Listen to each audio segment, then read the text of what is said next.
जरांगे पाटलांनी भेटी दिली, विस्तार केला त्यांनी निर्णायक आंदोलनाची घोषणा सुरू केली.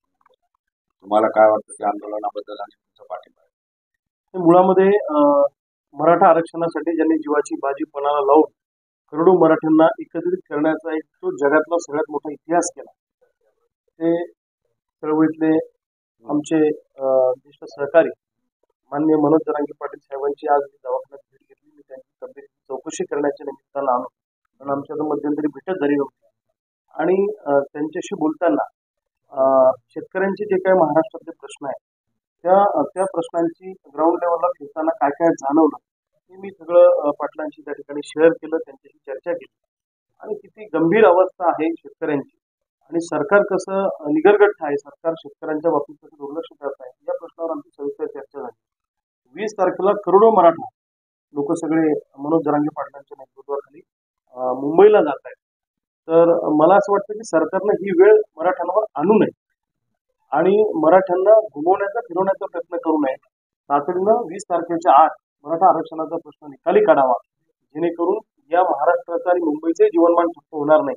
सरकारची प्रचंड फाटलेली या सगळ्या काळामध्ये, कारण मुंबईला एवढे करोडो लोक एकत्रित येणं म्हणजे महाराष्ट्राचं जीवनमान ठप्प होण्यासारखं आहे. त्यामुळे ही वेळ मराठ्यांवर आणि मनोज जरांगे पाटलांवर सरकारनं आणू नये अशी आमची सरकारला नम्र विनंती आहे.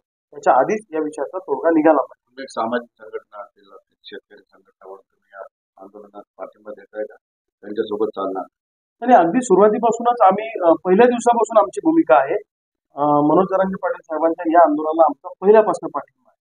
अगदी डे 1 पासून आम्ही सोबत आहोत आणि त्यांच्या समर्थनार्थ आमची शेतकरी आंदोलनं आम्ही पोस्टपोन करून रद्द करून आम्ही हे आंदोलन संपेपर्यंत किंवा त्याचं हे होईपर्यंत आम्ही आमचे आंदोलन सुरू केलेलं आहे. सुरुवातीपासून आम्ही मराठा आरक्षणाच्या बाजूने मनोज जरांगे पाटलांच्या सोबत आहोत आणि भविष्यात आम्ही त्यांच्या बरोबर आहोत. मनोज जरांगे पाटलांनी आज सगळ्या प्रेसमध्ये जाहीर केलं की माझे हे आंदोलन तडीत गेल्यानंतर शेतकऱ्यांच्या आंदोलनामध्ये शेतकऱ्यांच्या प्रश्नाकडे मी लक्ष देणार आहे आणि सरकार शेतकऱ्यांचे प्रश्न कसे सोडू शकत नाही हे मी पाहतो. मनोज जरांगे पाटलांसोबत शेतकऱ्यांच्या प्रश्नावर तुम्ही नंतर उभे राहा.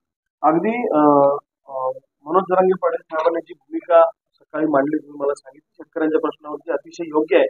कारण आता मला असं वाटतं की तुकड्या तुकड्यात सगळ्यांनी शेतकऱ्यांच्या प्रश्नावर लढण्यापेक्षा सगळ्यांनी एका ठिकाणी येऊन जर का एक मोठा दबावगट तयार केला तर शेतकऱ्यांना न्याय मिळू शकतो. आता आम्ही आमच्या पद्धतीने लढतो, परंतु सगळ्या शेतकऱ्यांनी आणि सगळ्या शेतकरी नेत्यांनी आपले सगळे मतभेद विसरून एका ठिकाणी येऊन जर आपण लढलो तर मला असं वाटतं की शेतकऱ्यांनाही न्याय सरकार देऊ शकतं आणि सरकारवर एक फार मोठा शेतकऱ्यांचा दबावगट निर्माण करण्याची गरज आहे आणि शेतकऱ्यांनी सुद्धा आता आपल्या हक्कासाठी एकत्रित होण्याची गरज. मनोज जरांगे पाटलांच्या पाठीशी एक मतदान आहे, विदाउट शंका समाज उभा आहे. जर मनोज जरांगे पाटील पुढे आले शेतकऱ्यांच्या प्रश्नांसाठी तर सगळ्या शेतकरी संघटना त्यांचं नेतृत्व मान्य करतील का? कारण त्यांच्यावर आता जे आंदोलन करतायत ते 90% शेतकरी आहेत, त्यांचा विश्वास त्यांच्यावर. असं आता बाकी शेतकरी संघटनांच्या बाबतीत मी काही सांगू शकत नाही, कारण प्रत्येकाचे सवते हे वेगळे वेगळे आहेत. परंतु माझी प्रामाणिक कार्यकर्ता म्हणून भूमिका अशी आहे की सगळ्यांनी एकत्रित आलं पाहिजे, सगळ्यांनी एकत्रित बसलं पाहिजे आणि एक मोठा शेतकऱ्यांचा दबावगट उभा केला पाहिजे. आणि मला असं वाटतं की आता पाटलांची आम्ही चर्चा करून ते ठरवू कोणाकोणाशी बोलायचं, काय बोलायचं, या प्रश्नावर सविस्तर बैठक होऊन चर्चा होऊन पुढची दिशा ठरवली पाहिजे असं माझं मत आहे. आणि आम्ही पूर्णपणे या शेतकऱ्यांच्या लढाईमध्ये सोबत आहोत.